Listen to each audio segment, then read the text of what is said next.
বিষ্ণুপুর থেকে আরামবাগের দিকে যাচ্ছিল। ব্রিজটার উপরটা এমনি টার্নিং আছে, ইউ টার্নিং, পুরো ব্রিজটায় প্রচুর টার্নিং।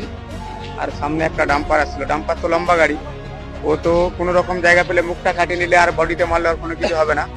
আর এই বাসটা যে ওর বডিতে ডান দিক চেপে মেরেছে, ওর সামনে ছোটা ডাম্পারে বেরিয়েছে, ওর বডিতে যে ঢুকেছে, মানে ও যখনই ঘুরিয়ে নিয়েছে তখন এই ডাম্পারটা একটু টেরা হয়েছে, টেরা হতে পিছনটা এদিকে চলে আসছে, মুখটা ওদিকে চলে গেছে, এই মাপে মাপে গেলেও ওর পিছনটা এসে এর মুখটাতে লেগেছে।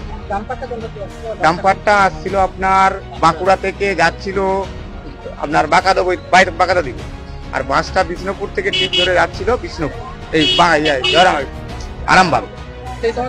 সেই সময় এই ব্রিজের উপরে ঘটনাটা ঘটেছে। এটা নাম হচ্ছে আপনার বিষ্ণুপুর ব্রিজের, রেল ব্রিজের উপরে।